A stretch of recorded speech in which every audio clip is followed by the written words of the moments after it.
Matt, Coach Matt, Halleck's Hitting Garage. Son, good swing all the way up to launch or plant.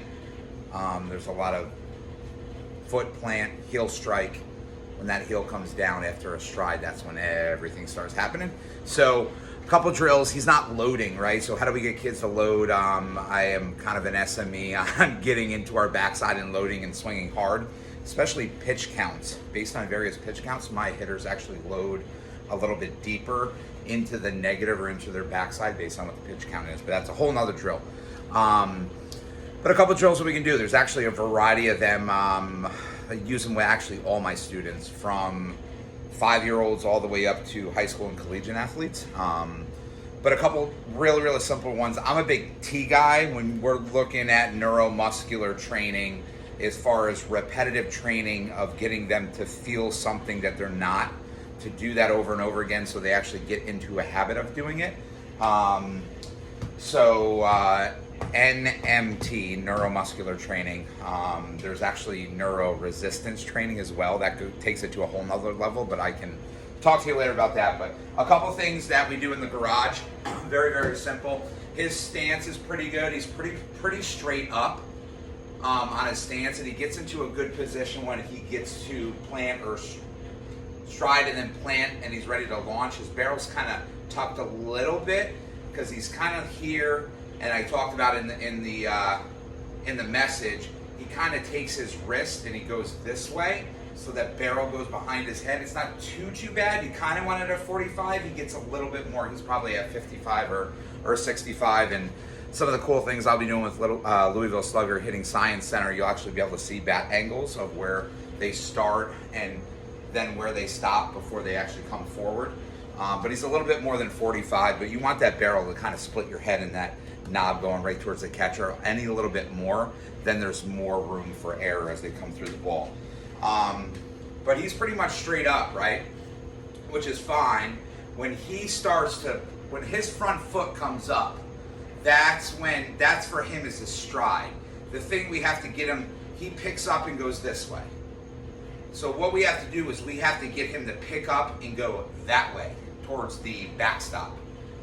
We have to get him to go this way and then forward. That'll generate a ton more power, and it'll use a lot more of his lower half than swinging all chest, arms, shoulders, hands, biceps, forearms. So very simple T work. I'm a huge T guy because you can just do so much with it because the ball's not moving. Definitely flips, definitely live pitching, virtual reality I use, win reality. But we can get him into a stance and do a couple different things. You can do sequence drills, so you could go ready, set, you can count a cadence, but he can get here set, and his next movement, he could go 1, 2, stride, and then drive through. So you can do sequence with him. I do groupings of 5 balls. I do 3 rounds of 5 and then next drill. I'm not a big swing 100 times type of guy. Used to be with my hitters, but I'm not now if we're coaching it correctly. So you can do sequence, you can do stance, and then you can do load, then you can do stride, and then you can do swing. So that's one thing that you can definitely do to get him in a position actually going negative before he goes positive, and getting him back a little bit more rather than just straight up striding out.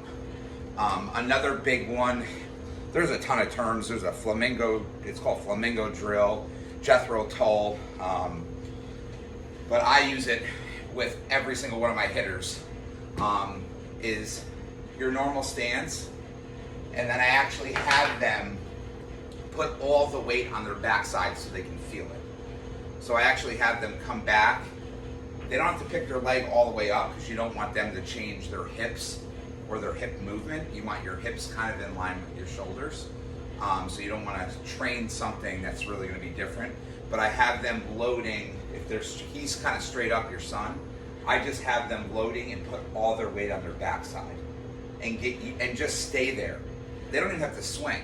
They're just getting comfortable with putting weight, if they're a right-handed batter, all on their right leg and their right hip, their right knee, and obviously their ankle and their foot to push down and grab into the ground. So just have them do that. Get comfortable with balance. It actually works their core as well, which is good. It's a workout. They don't realize they're getting worked out. Have them do that 3 sets, 5 each, 15 times, just to feel that. And then you can incorporate progression from there, where they're going back, they're pausing, then they're striding out after that, and then they're swinging off the tee. So that's 2 that you can do. I'll throw another one. You know what? I'll throw another one in there. I saw that you had the log there. That's awesome as far as not stepping in the bucket or stepping in the hole. I use buckets. Like I just put a bucket. If I see a kid that's striding and stepping this way and he's opening everything up and he's leaving the outside open and his hips already so far hinged, he's got no power. I just put a bucket there, like where he's stepping. So this way, if they do step in it, they actually feel it. And so it forces them to go straight. But the log is just as good. This is a really good workout for them. One of the kids that don't use their legs, you gotta set it up properly. But he's kind of straight up like this. I actually have them do a squat, touch their butt to the chair, then go back, and then come forward.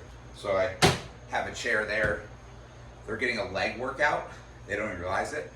But I have them, he's kind of like straight up, so he'd have to widen out a little bit. But I have them touch the chair. Once they touch the chair, then they go back on their leg, and then they can come forward, and then they're ready to fire. But those are 3. I have like probably 10 more as far as load. I didn't even really look at the swing past launch. So we can get into that and a whole, because the stance is one thing. The swing and flaws happen where their body is positioned. Once that front foot comes down to the ground, that's when everything happens and takes over. Hips don't turn. They swing all arms. Their barrel's in different positions. So they can stand wherever they want as far as their stance. But what are they doing into a negative? And then what position are they in when they actually stride and their heel hits the ground? So I didn't look at actually anything after his foot hit the ground. I'll look at that now. If you want a little bit more, just hit me up. But those are 3 easy drills if you have a tee. If you don't even have a tee, find a construction cone. I used to use those when I was little, is construction cones as well. So not that you want to take them, but if somebody has one. So those are 3 drills, very easy. Neuromuscular training, just training a habit of your muscles, getting in a position if you're standing straight up in your stance. Doing a progression training of 1, 2, and then heel strike and they can swing. Have them do the flamingo drill or Jethro Tull, one-legged, just so they can feel it. They don't even have to swing, just so they can feel everything on their backside.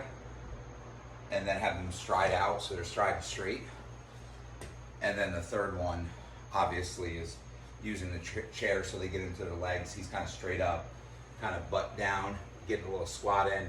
Then you're getting back into a rhythm, and then we're coming forward. So those are 3 drills for you, Matt. Hope that helps out. Hope you're thawing out soon in Michigan. A lot of cool baseball up there. I know a lot of cool, good people in the Midwest, in the Michigan area that play baseball. But if you need anything, let me know. Coach Matt out.